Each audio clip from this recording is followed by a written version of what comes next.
Hello, मी doctor Sarika तुम्हा सगळ्यांचे पुन्हा एकदा प्रेग्नन्सी सिरीजच्या नवीन एका व्हिडिओमध्ये मनापासून स्वागत करते।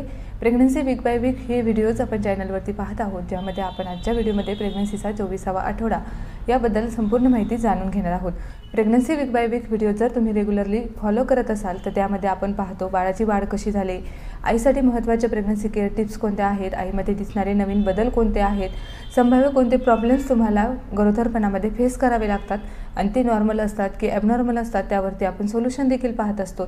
एक्सपिरियन्स काय असतात गरोदरपणामध्ये आणि पुढील मॅनेजमेंट काय आहे नॉर्मल डिलिव्हरी होण्यासाठी, बाळाच्या वाढीसाठी, बाळ सांभाळण्यासाठी, हे सर्व आपण प्रेग्नन्सी वीक बाय वीक सिरीजमध्ये पाहत असतो। मग आजच्या व्हिडिओमध्ये आज महत्त्वाचं पाहणार आहोत आपण प्रेग्नन्सी ब्रेन ही जी कन्सेप्ट आहे ती मी तुम्हाला आज सांगणार आहे। नेक्स्ट कन्सेप्ट आपण पाहणार आहोत की गरोदरपणामध्ये सारखं लघवीचं इन्फेक्शन होतं, ते का होतं, ते होऊ नये म्हणून काय करायचं। नेक्स्ट म्हणजे आपण काही सूदिंग रिलॅक्सिंग टेक्निक पाहणार आहोत, ज्यामध्ये तुम्ही डिस्ट्रेस राहू शकता, म्हणजे ताणतणाव फ्री तुम्ही कसं राहायचं आहे प्रेग्नन्सीमध्ये, येणारे डिलिव्हरी जे आहे त्याला कसं फेस करायचं, किंवा बाळ झाल्यानंतर तुम्ही रिलॅक्स राहणं किती महत्त्वाचं आहे आणि त्यासाठी रिलॅक्स राहण्यासाठी कोणत्या टेक्निक तुम्ही आत्तापासून यूज करायच्या ते आपण पाहणार आहोत।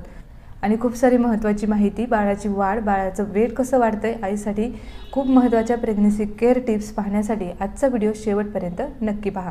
चला, तर फर्स्ट पॉईंट जो आहे तो म्हणजे बाळाची ग्रोथ, बाळाची डेव्हलपमेंट। तुम्ही आता प्रेग्नन्सीच्या 23व्या आठवड्यामध्ये आहात, म्हणजे तुम्हाला आता 6वा महिना चालू आहे।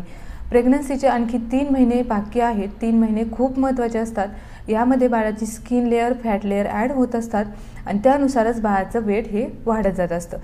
22व्या आठवड्यामध्ये मी सांगितलंच आहे की जे मोठे ऑर्गन असतात, म्हणजे किडनी, लिव्हर, जे लंग्स असतं, त्याची मॅच्युरिटी होत असते की जेणेकरून बाळाला जन्मानंतर ते जे ऑर्गन आहे ते सेपरेटली फंक्शन करू शकतात, बाळ एकटं सर्वाईव्ह करू शकतं। त्यामुळे त्याची लंग मॅच्युरिटी ते होणं खूप गरजेचं असतं। मग ते ह्या 3 महिन्यामध्ये खूप महत्त्वाचं असतं, ते डेव्हलप होत असतं।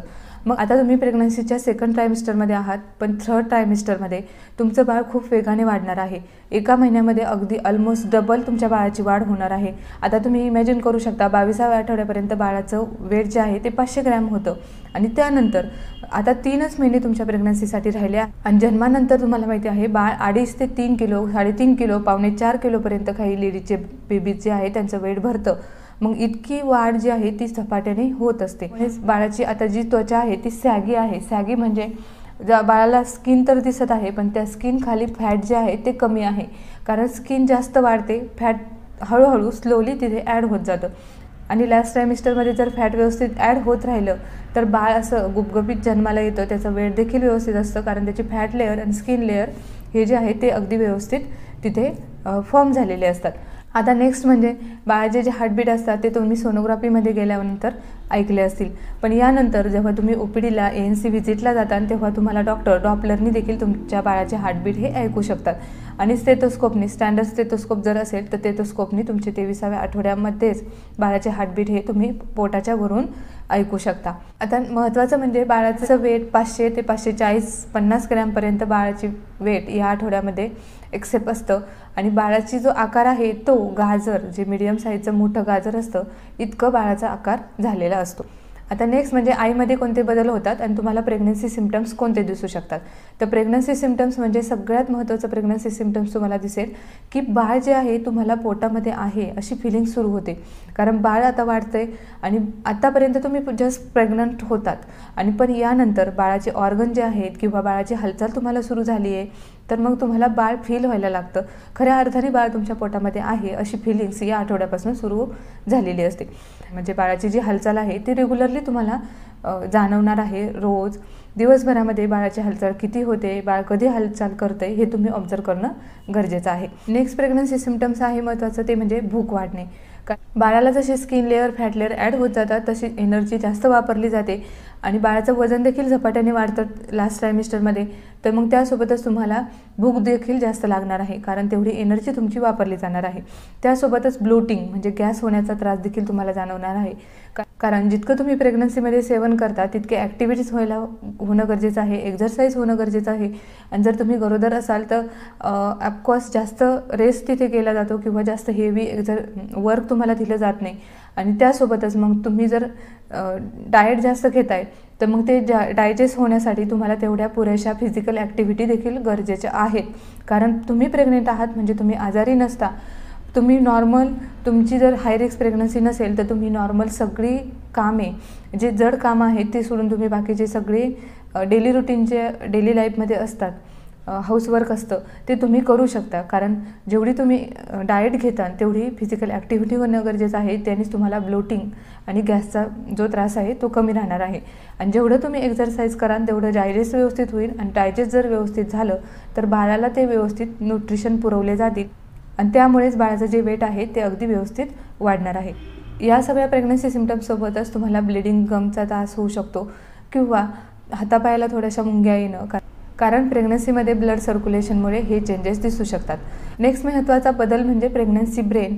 तर यामध्ये तुम्हाला डलनेस, हेजीनेस फील होतं किंवा काही वर्क करू वाटत नाही किंवा जास्त लेझीपणा तुमच्यामध्ये येतो. यालाच प्रेग्नन्सी ब्रेन असं म्हणतात. कधी जास्त उत्साही तुम्ही राहता आणि कधी अगदीच निराश होऊन जाता, कधी डिप्रेशन असल्यासारखं फिलिंग तुम्हाला येतं. यालाच प्रेग्नन्सी ब्रेन असं म्हणतात. हे सगळं हार्मोन्स चेंजेसमुळे होतं, प्रोजेस्टेरॉन हार्मोनच्या बदलामुळे होत असतं. कधी खूप जास्त ॲक्टिव्ह वाटतं, कधी खूप थकल्यासारखं वाटतं. यालाच प्रेग्नन्सी ब्रेन असं म्हणतात. हे सगळं हार्मोन्समुळे होत असतं. आफ्टर डिलिव्हरी तुम्हाला हे सगळं डिसॲपिअर होऊन जातं. आता नेक्स्ट जो बदल आहे तो म्हणजे स्किन डिस्कलरेशन. तर यामध्ये आपण लिनिया नायग्रा म्हणून जी तुमच्या नाभीपासून प्युबिक एरियापर्यंत जी रेश तुम्हाला पडलेली असते, ती डार्क कलरची रेश असते, त्याबद्दल आपण बोललो आहे. यामागेही एका आठवड्यामध्ये आपण याबद्दल डिटेल माहिती घेतलेली आहे. जास्त डार्क स्किन असलेल्या ज्या वुमन असतात त्यांच्यामध्ये ही जी लाईन आहे ती जास्त दिसते आणि हे सगळं देखील होतं तुम्हाला हार्मोन्समुळे.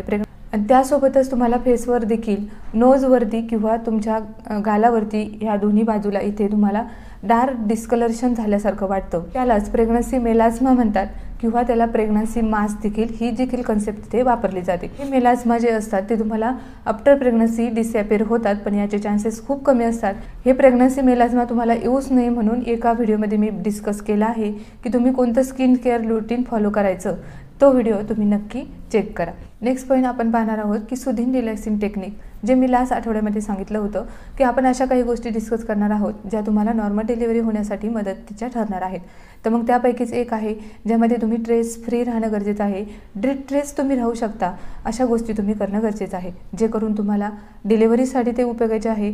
जेव्हा तुम्हाला लेबर कॉन्ट्रॅक्शन येतील, कळा येतील प्रेग्नन्सीच्या, त्यावेळेस तुम्ही रिलॅक्स राहणं किती गरजेचं आहे. त्यासाठी ब्रीदिंग टेक्निक तुम्हाला किती महत्त्वाची आहे. आणि त्यानंतर म्हणजे आफ्टर डिलिव्हरी जर तुम्ही आत्तापासूनच तुम्हाला डिस्ट्रेस किंवा रिलॅक्सिंग टेक्निक जर तुम्ही फॉलो केली तर डिलिव्हरी झाल्यानंतर नवीन बाळ सांभाळताना तुम्हाला जो स्ट्रेस येणार आहे तो तुम्ही अवॉइड करू शकता.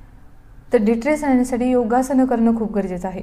जर तुम्ही ऑनलाईन क्लास करत असाल किंवा तुमचे जे गायनेकोलॉजिस्ट आहे तुम्हाला त्यांनी काही सजेस्ट केलं असेल तर ते तुम्ही फॉलो करू शकता किंवा तुम्हाला इंटरनेटवर देखील माहिती भेटते की प्रेग्नन्सी सेफ योगासनं कोणते आहेत. तसेच आपण त्याच्यावरती व्हिडिओज देखील पाहणार आहोत.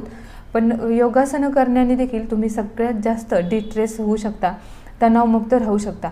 आणि रिलॅक्सिंग टेक्निक जर तुम्ही म्हणाल म्हणजे ब्रीदिंग टेक्निक म्हणा किंवा रिलॅक्सिंग टेक्निक म्हणा, तर त्यासाठी तुम्हाला अर्ली मॉर्निंग अगदी 6 ते 6:30च्या दरम्यानमध्ये सकाळी शांत बसून म्हणजे एकांत ठिकाणी डोळे बंद करून कॉन्सन्ट्रेट करायचं आहे आणि इमॅजिन करायचे आहे की तुम्ही पूर्ण रिलॅक्स होऊन शांत विचार करत आहात आणि एखाद्या सूर्योदयाच्या ठिकाणी तुम्ही बसलेले आहात, एखाद्या बीचवर तुम्ही बसलेले आहात असं इमॅजिन करायचं आहे. आणि शांत लाटा येत आहेत किंवा शांत लाटांचा आवाज तुम्ही घेत आहेत आणि असा छानसा आवाज तुमच्या कानावरती पडत आहे. तुम्ही अगदी रिलॅक्स झाले आहेत. तुम्हाला आता फक्त एकच विचार आहे की तुमच्यामध्ये एक जीव वाढत आहे आणि त्याला सुखरूप या जगामध्ये आणण्याचं काम तुम्हाला करायचं आहे. त्यासाठी तुम्हाला तुमची हेल्थ आणि बाळाची हेल्थ ही खूप महत्त्वाची आहे.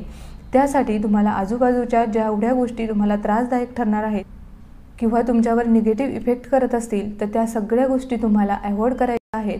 कारण फक्त हे 3 मंथ जे आहेत ते तुमच्या आणि तुमच्या बाळासाठी खूप महत्त्वाचे आहेत. अशा पद्धतीने 15 ते 20 मिनटं तुम्हाला फक्त पॉझिटिव्ह विचार करून तुमच्या आणि तुमच्या बाळाचा विचार करायचा आहे की मी या बाळाला नैसर्गिकरित्या जन्म देणार आहे आणि त्याची जी सगळी डेव्हलपमेंट आहे किंवा त्याची जी सगळी जबाबदारी आहे ती फक्त माझ्यावर आहे असा विचार करायचा आहे. असे पॉझिटिव्ह माइंड्स, बरेचसे थॉट जे आहेत ते तुम्ही अर्ली मॉर्निंग रोज 15 ते 20 मिनटं करायचे आहेत. आणि आणखी एक रिलॅक्सिंग टेक्निक म्हणजे प्रेग्नन्सी रिलॅक्सिंग म्युझिक जे असतात ते तुम्ही लावू शकता किंवा ओम शब्दाचा उच्चार देखील करू शकता. असं करून पहा, तुम्हाला माझा स्वतःचा अनुभव आहे, इतकं हेल्पफुल तुम्हाला ठरेल. आता प्रेग्नन्सी केअर टिप्स पाहूयात. तर फर्स्टची टिप्स आहे ती सांगितलं 78% स्त्रियांना प्रेग्नन्सीच्या काळामध्ये झोप लागत नाही. मग त्यासाठी स्त्रियांनी प्रेग्नन्सी पिलो वापरणं गरजेचं आहे. दुपारी जास्तीत जास्त झोपायचं नाही, ॲक्टिव्हिटी करत राहायचं जेणेकरून तुम्हाला रात्रीची झोप किंवा रात्री झोपेच्या वेळेस तुम्ही एखादं बुक रीड करू शकता. त्याने देखील तुम्हाला शांत झोप लागण्यासाठी खूप महत्त्वाचं ठरणार आहे. आता लास्ट पॉईंट आपण डिस्कस करणार आहोत तो म्हणजे UTI कसा होतो आणि तो होऊ नये म्हणून काय करायचं. गरोदर असताना युरिनरी ट्रॅक इन्फेक्शन खूप जास्त कॉमन आहे. ते सारखं वारंवार तुम्हाला गरोदर असताना होत असतं. ते का होतं तर गर्भाशय वाढत असतं, बाळ आतमध्ये वाढतंय, मग गर्भाशयाचा भार जो आहे तो तुमच्या लघवीच्या पिशवीवर पडतो आणि तुम्हाला वारंवार लघवीला आल्यासारखं वाटतं. वारंवार वॉशरूमला गेल्यामुळे किंवा जावं लागल्यामुळे तुम्हाला हे जे इन्फेक्शन आहे ते होण्याचा चान्सेस असतो. किंवा जर तुम्ही जॉब वगैरे करत असाल, बाहेर जात असाल तर तुम्हाला पब्लिक टॉयलेट यूज केल्यामुळे देखील UTIचा त्रास होतो. आणि मग गरोदरपणामध्ये तुम्हाला UTI होऊ नये म्हणून तुम्ही काय काळजी घ्यायची तर भरपूर पाणी प्यायचं, नारळ पाणी प्यायचं, ज्यूससारखे पदार्थ तुमच्या आहारामध्ये नेक्स्ट म्हणजे युरिनचा कलर तुम्ही वारंवार पाहत राहायचा की डार्क युरिन येते का तुम्हाला, ती क्लिअर स्ट्रॉ कलरची युरिन पाहिजे. जर तशी नसेल तर तुमचं फ्लूइड कमी पडतंय, त्यामुळे देखील तुम्हाला UTI होऊ शकतो. गरोदरपणामध्ये कॉन्टॅक्ट आल्यानंतर तुम्ही वॉश रूमला जाऊनच वॉश करायचं आहे. वॉश केलं तर हे चान्सेस कमी होतात. आणि वॉशरूमला गेल्यानंतर प्रत्येक वेळेस वॉटरनी तुम्ही वॉश करू शकता किंवा तुम्ही हायजेनिक पॅड्सनी तुम्ही क्लीन करू शकता. ही जर काळजी तुम्ही घेतली तर तुम्हाला वारंवार UTI होण्याचा त्रास गरोदरपणामध्ये होणार नाही. तर ही होती प्रेग्नन्सीच्या 23व्या आठवड्याची संपूर्ण माहिती.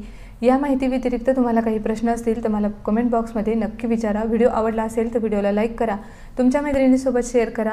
चॅनलवर नवीन असाल तर चॅनलला सबस्क्राईब करा जेणेकरून माझ्या नवीन येणाऱ्या व्हिडिओचं नोटिफिकेशन तुम्हाला मिळेल. पुन्हा भेटूया अशाच एका माहितीपूर्ण व्हिडिओसोबत. व्हिडिओ पाहिल्याबद्दल धन्यवाद.